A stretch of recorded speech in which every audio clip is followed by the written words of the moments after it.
The moving truck pulled away as the sun began to set. Dave wiped the sweat from his forehead and looked at the stack of boxes filling his new living room. After 6 hours of hauling furniture and unpacking the basics, his back ached and his stomach growled. This was his first home purchase, a modest 2-bedroom townhouse in Pine Ridge Estates that had stretched his budget to the limit. Just need to grab some food and crash, he muttered to himself, grabbing his car keys.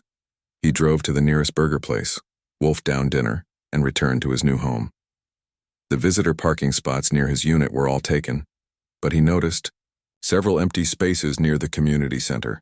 No signs indicated any restrictions, so he parked his 10-year-old blue Honda in one of them, took a photo just to be safe, and trudged back to his place. The next morning, Dave stepped outside with a coffee mug in hand, ready to tackle more unpacking. He stopped mid-sip and stared. The spot where his car had been was empty. "Looking for something?" a voice called from behind. Dave turned to see an older woman with perfectly styled blonde hair standing on her porch next door. Her arms were crossed over her floral blouse, and despite the early hour, her makeup was flawless. "My car," Dave said. "It was right there last night." "Oh dear," she said with a smile that didn't reach her eyes. "You must be new. That's my personal parking space." There weren't any signs. "I'm Nancy Winters, Homeowners Association President," she interrupted, extending a manicured hand. "Everyone knows that's my spot. Has been for 15 years. Dave awkwardly shook her hand. "I'm Dave. Just moved in yesterday. Where's my car?" Nancy pulled out her phone and showed Dave a photo of his Honda being towed away. The timestamp read 11:42 p.m. "Pine Ridge has rules, Dave. I suggest you learn them quickly. Phillips Towing has your vehicle. They're about 20 minutes away, and they open at 9. She turned to go back inside, then paused. "They only take cash, by the way. $275. Dave stood there dumbfounded. He was already tight on cash after the move, and now this. He pulled out the community map the real estate agent had given him. Nothing indicated reserved spots in that area. 3 hours and $275 later, Dave finally got his car back. The towing company owner, a gruff man with a potbelly, just shrugged when Dave complained about the lack of signage. "Not my problem, pal. Mrs. Winters calls, we tow. Been that way for years." When Dave got home, he pulled out the HOA handbook and flipped through it. After an hour of searching, he found nothing about personal reserved spots in the visitor area. The only reserved parking mentioned was for designated units with assigned numbers, and Nancy's unit already had its own driveway and garage. Dave was still seething the next morning. He'd spent hours going through the entire HOA handbook and found nothing that justified what had happened. The $275 towing fee had eaten into his grocery budget for the month. As he sipped his coffee on his small patio, he noticed Nancy outside watering an elaborate garden that stretched well beyond her property line. "Morning," she called with a wave, as if nothing had happened. "Beautiful day, isn't it?" Dave forced a smile and nodded. He noticed how the garden wrapped around the corner, taking up what seemed to be community space.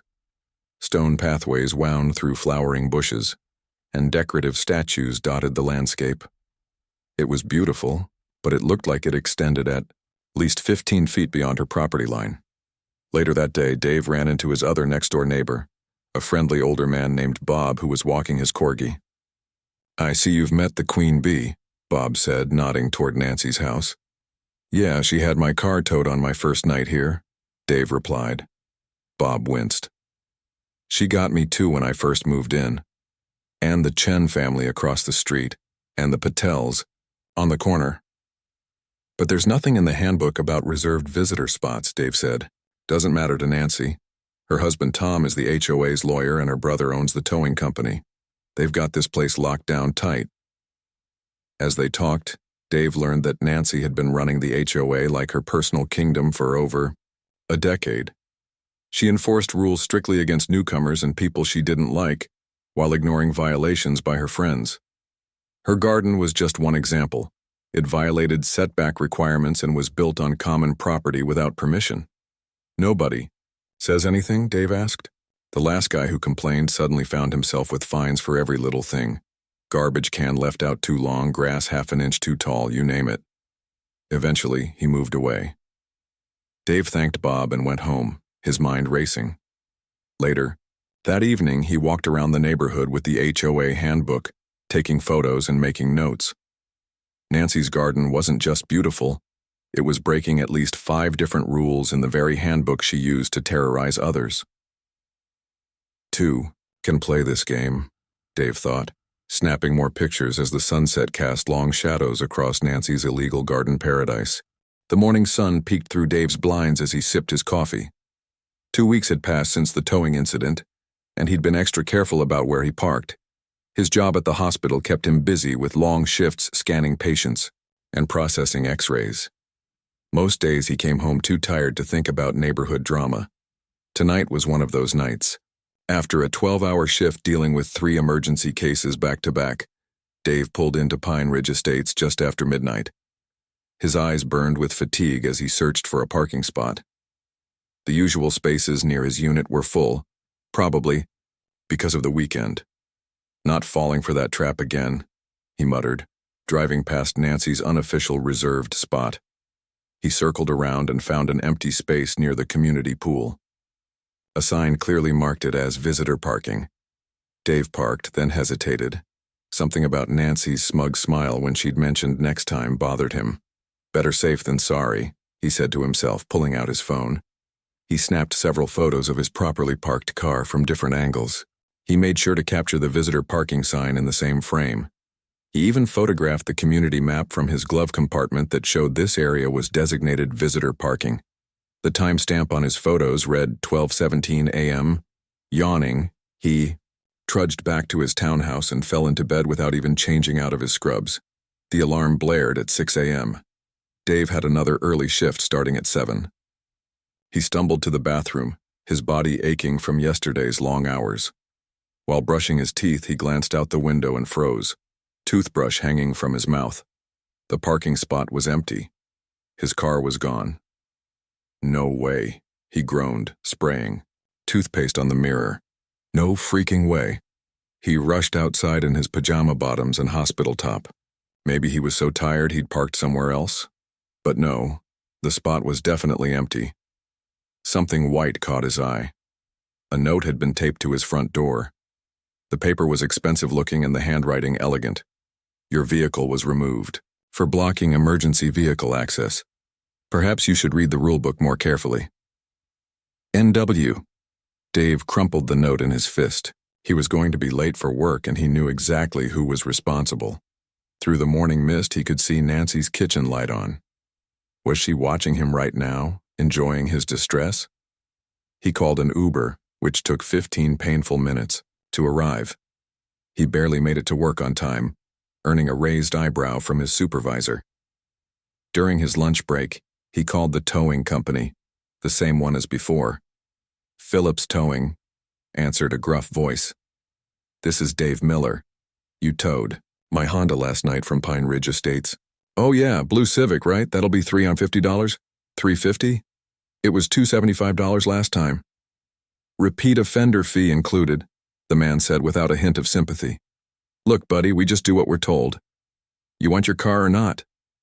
Dave closed his eyes, trying to control his breathing. I'll pick it up after my shift ends at 5. Cash only, the voice reminded him before hanging up. That evening, Dave had to borrow money from a co-worker to cover the fee. When he finally got his car back, he drove home with his knuckles white on the steering wheel. This wasn't just unfair, it was personal. It felt like bullying, plain and simple. As he pulled into his assigned parking spot in front of his unit, he noticed Nancy in her front yard, carefully trimming her rose bushes with expensive-looking gardening shears. She looked up as he parked. Beautiful evening, isn't it? She called out cheerfully as if nothing had happened. Oh, and Dave? Next time it's $500. Third strike, you know. Her smile never reached her eyes. Dave said nothing, just slammed his car door harder than necessary and went inside. But he didn't sleep that night. Instead, he spread the HOA handbook across his kitchen table along with a legal pad and a community map. There's got to be a way to fight back, he whispered to himself in the quiet of his kitchen. This can't be legal. What he didn't know then was that the solution was literally right outside his window, hiding in plain sight. The weekend arrived with perfect fall weather, the kind that normally put Dave in a good mood. Not today. He was on a mission.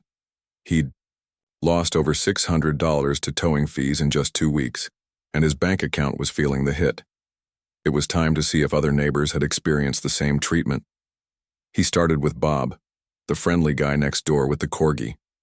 They sat on Bob's back patio drinking iced tea while the dogs snoozed at their feet. "Oh, Nancy got me too when I first moved in," Bob confirmed, nodding sympathetically. "Parked in the wrong spot once, bam, towed. Cost me nearly $300 to get my truck back." "Does she do this to everyone?" Dave asked.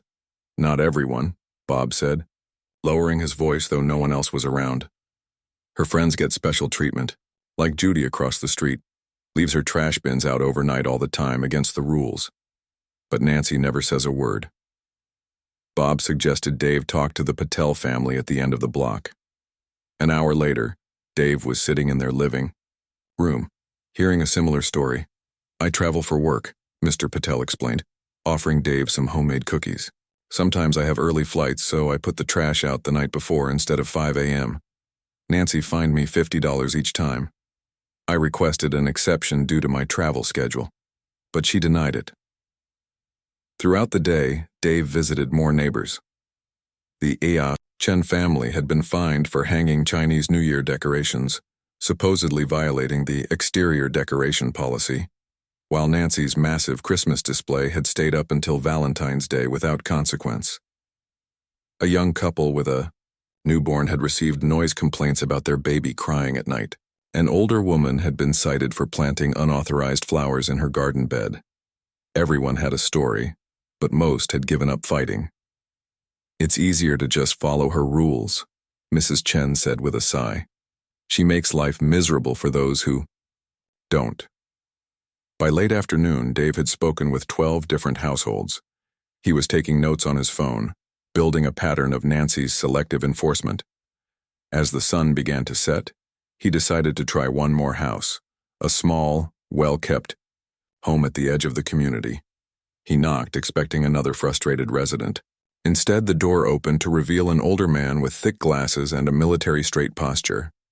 He wore a faded baseball cap with "Vietnam Veteran" embroidered on it. "Can I help you?" the man asked, his voice gravelly but not unfriendly. "I'm Dave Miller. Just moved in a few weeks ago," Dave explained. "I've been talking with neighbors about HOA issues." The man studied Dave for a moment, then extended his hand. "I'm Jack. Most folks around here call me Grumpy Jack, but don't believe everything you hear." Dave smiled, shaking his hand. "I'm learning not to." "You'd better come in," Jack said, stepping aside. "Sounds like you've stirred up a hornet's nest." Jack's living room walls were covered with certificates and professional awards. A large bookshelf held binders labeled by year and subject. It looked more like an office than a living room. 30 years as a city building inspector," Jack explained, noticing Dave's gaze. "Old habits die hard. I still keep up with code changes, just to keep the mind sharp." Over coffee served in mugs that said, "Retired but not expired," Dave shared his towing troubles and what he'd learned from the neighbors. "Nancy's had this place under her thumb for too long," Jack said, shaking his head. "I've kept quiet because I'm too old for the drama. But what you're describing about that garden of hers, that's not just an HOA violation." Jack stood up and pulled a thick binder from his shelf. The label read County Fire Codes 2022-2024. He flipped through tabbed sections with practiced ease. "See this?" He pointed to a highlighted paragraph. "That garden of hers extends into what's legally designated as a fire lane. Those fancy stone pillars she installed last year? They'd prevent a fire truck from making the proper turn in an emergency." Dave leaned forward, suddenly alert. "And that's exactly what she accused me of. Blocking emergency access.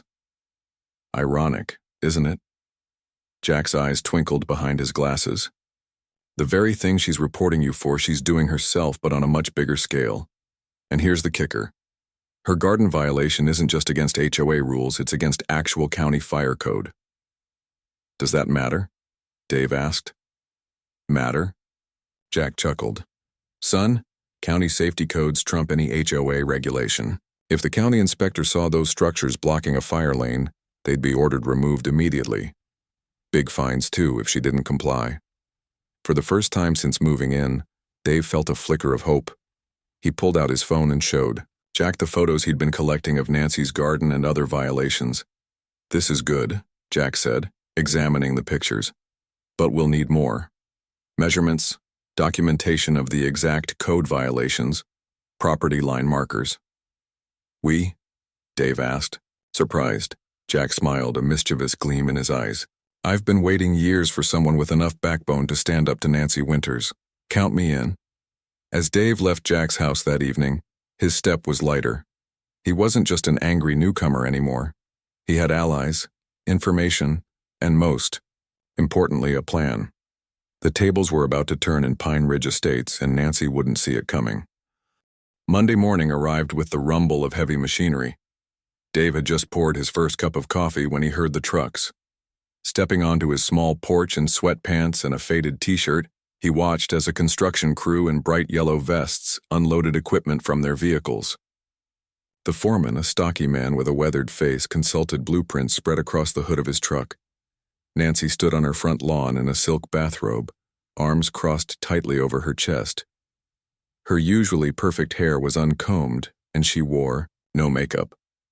She looked smaller somehow, diminished without her usual armor of pearl earrings and designer clothes. The crew worked efficiently. First came the decorative stone columns that had been the centerpiece of her garden. Workers carefully removed them one by one, loading them onto a flatbed truck. Dave wondered if Nancy might salvage them for elsewhere on her property.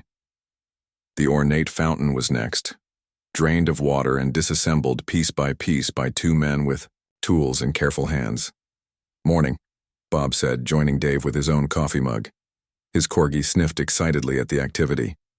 Quite a show, Dave replied. Never thought I'd see the day, Bob admitted. That garden's been her kingdom for years. By noon, a small crowd of neighbors had gathered to watch. Some looked sympathetic toward Nancy, while others couldn't hide their satisfaction. The rare flowering bushes she'd bragged about at community barbecues were dug up and set aside. At least those could be replanted elsewhere on her proper property line. What are they doing now? Asked Mrs. Chen, who had stopped by with homemade cookies to share. Dave pointed toward the crew chief, who was consulting the blueprints again. According to the county order, they're not just removing the garden, they're creating a proper emergency vehicle turnaround. You mean like a parking area? Mr. Patel asked, accepting a cookie. Something like that, Dave said with a small smile. The next day, the real transformation began. A new crew arrived with concrete mixers and heavy equipment. The area that had once been Nancy's prized garden was now just bare earth, marked with spray paint in various colors showing where utilities ran underground. They're really not wasting any time, Jack commented. He'd brought lawn chairs, and he and Dave sat watching the proceedings like it was a sporting event. County takes fire code violations seriously, Dave replied. The workers poured a smooth concrete surface over the entire area, following precise specifications in the county fire code. The foreman checked and rechecked measurements, ensuring every inch complied with regulations. Tom's silver Mercedes was notably absent from the driveway. Rumor had it he was furious about the whole situation and had been making angry phone calls to various county officials, to no avail. Nancy remained inside, curtains drawn, emerging only briefly to collect her mail. On the third day came the finishing touches. Painters arrived with bright yellow paint, carefully marking lines and symbols on the fresh concrete. By sunset, what had once been Nancy's award-winning garden was now a pristine concrete pad with 5 clearly marked parking spaces, each labeled visitor parking, along with a designated area marked emergency vehicle access, no parking. It's actually quite nice looking, Mrs. Patel commented as she walked by with her daughter. Very neat and organized. Dave had to agree. The contractors had done a professional job, installing proper signage with reflective materials that glowed softly in the fading light. There was even a small drainage system to prevent water pooling in bad weather. The following weekend brought the monthly HOA meeting. Dave arrived early, surprised to find the community center packed with residents. Even people who normally avoided HOA business had shown up, curious about the aftermath. Nancy's usual seat at the head table remained conspicuously empty. At exactly 10 a.m., Tom entered alone, looking tired and uncomfortable in a rumpled suit. In Mrs. Winter's absence, he announced stiffly, "I'll be chairing today's meeting." His voice lacked its usual authority, and Dave noticed how the other board members seemed less deferential than before. Tom had barely gotten through the first agenda item when Mrs. Chen stood up, her usually quiet voice clear and firm. "I move that we hold a special election for a new HOA board," she said. "Given recent events, I believe it's time for new leadership." The motion was quickly seconded by Mr. Patel. Tom looked stunned as hands shot up around the room in agreement. "This is highly irregular," he protested, shuffling through papers as if looking for a rule to stop it. "Actually," Jack spoke up from beside Dave, "according to the HOA bylaws, Article 4, Section 2, members can call for a special election with support from 25% of homeowners. I count well above that threshold here today." Tom looked like he wanted to argue but then seemed to deflate, the fight going out of him. "Fine. We'll schedule a special election for next month." "Why wait?" called a voice from the back. "We're all here now." What followed was unprecedented in Pine Ridge Estates history. In a single afternoon, the community voted out the entire board and elected new representatives. Jack, despite his initial protests about being too old for the drama, was unanimously elected president. Dave, to his surprise, was nominated and elected secretary. "I've only lived here a month," he objected when his name was put forward. "Sometimes fresh eyes are exactly what we need," replied Mrs. Chen with a smile. 3 days later, Dave arrived home after a particularly challenging hospital shift. He was tired but satisfied with a job well done, a feeling that extended beyond his work as he turned into Pine Ridge Estates.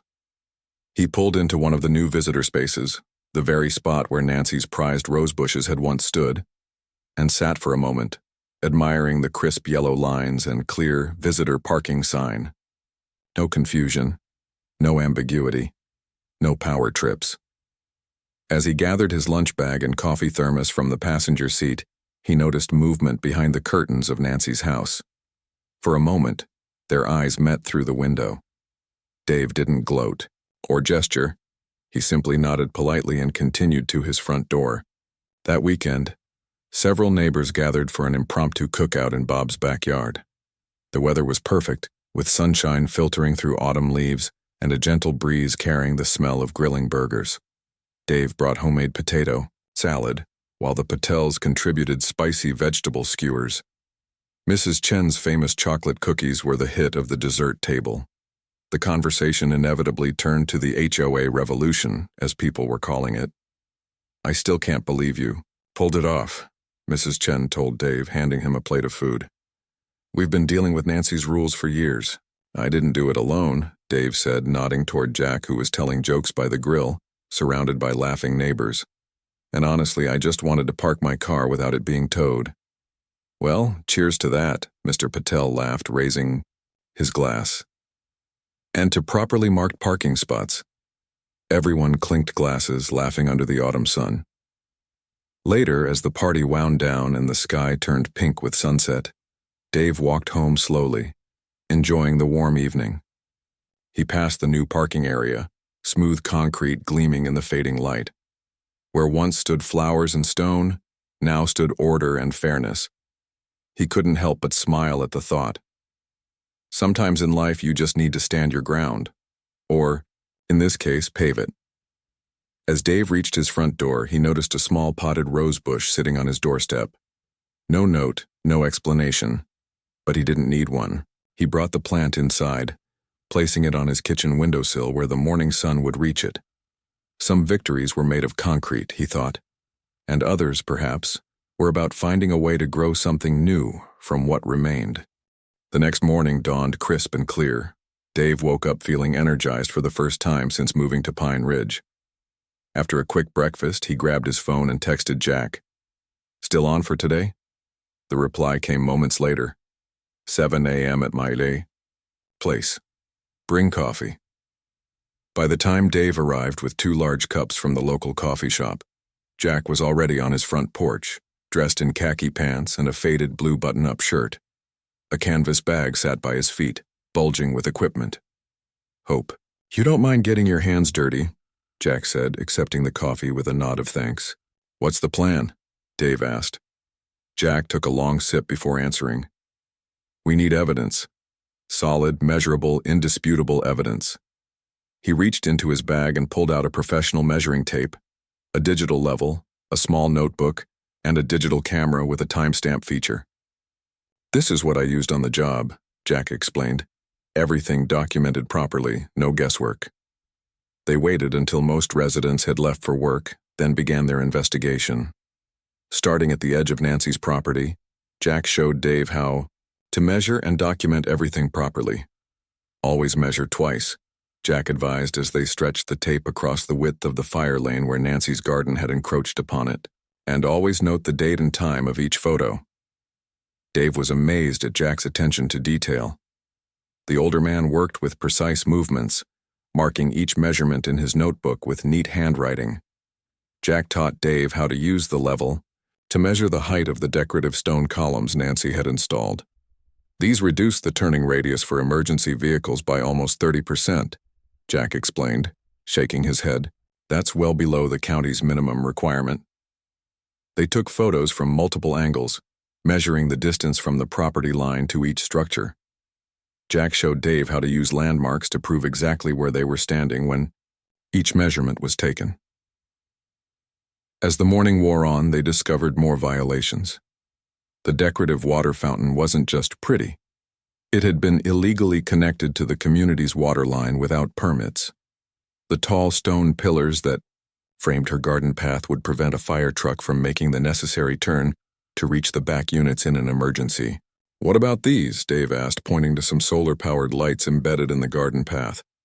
Jack bent down to examine them. "These are actually fine," he said. "Not everything she's done is a violation.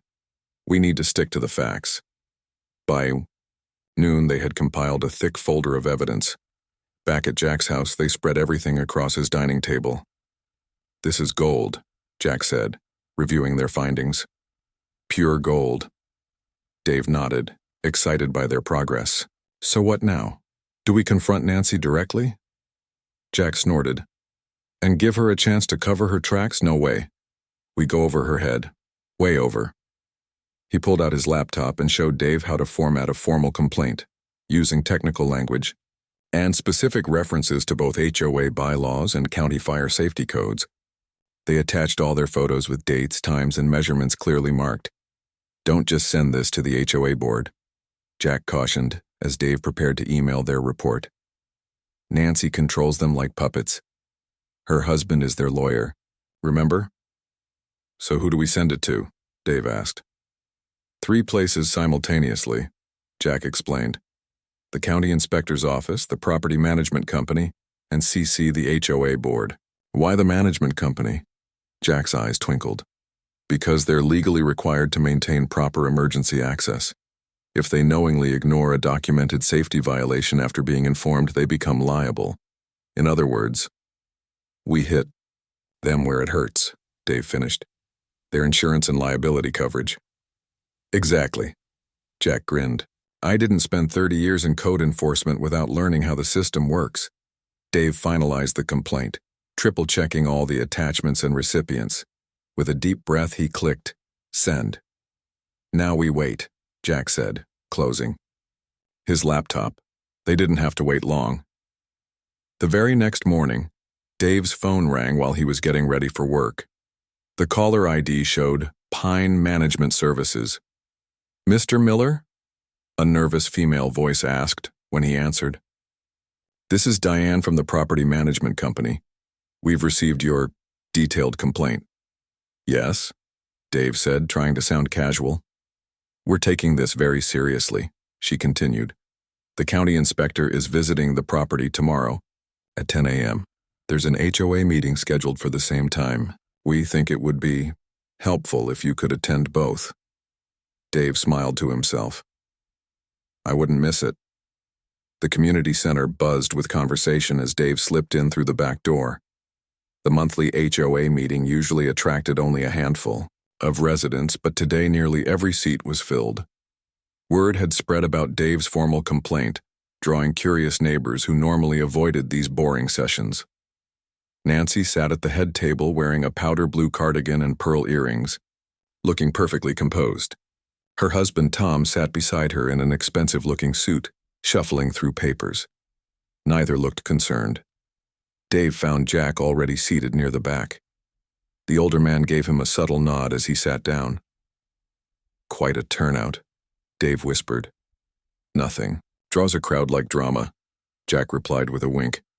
At precisely 10 a.m., Nancy tapped her gavel on the table. The room gradually quieted. "Before we begin with regular business," she announced in a clear voice, "I understand there's been some confusion about community rules from one of our newer residents." Her gaze found Dave in the crowd, her smile tight but unwavering. "Dave Miller has submitted some complaints about my garden, which I'll remind everyone has won the Community Beautification Award 3 years running." A few of her friends nodded in agreement.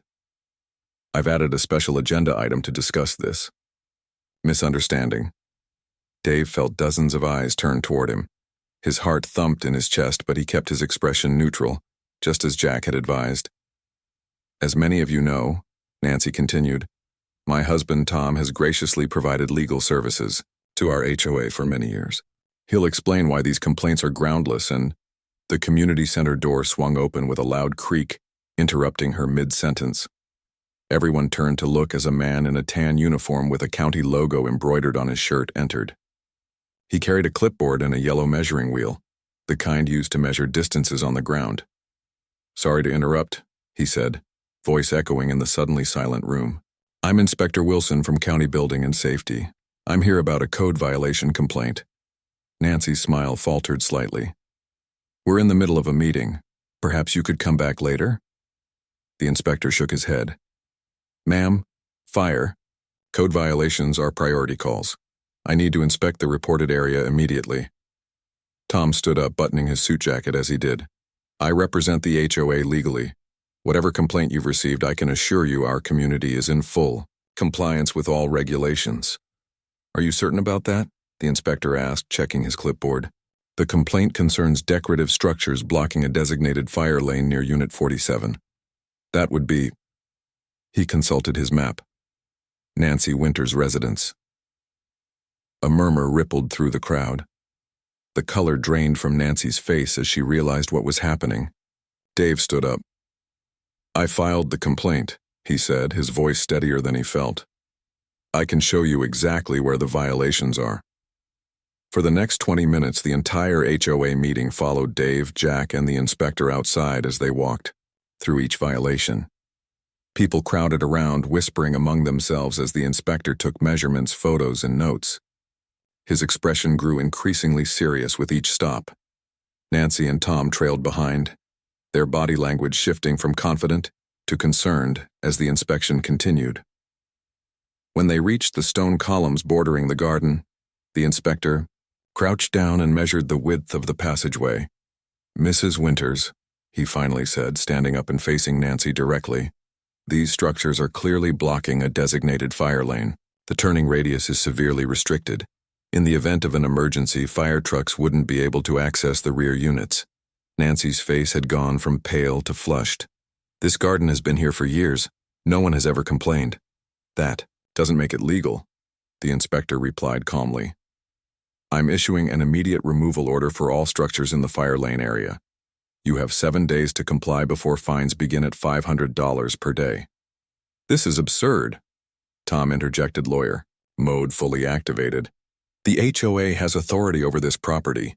"Sir, I understand you're an attorney," the inspector said evenly.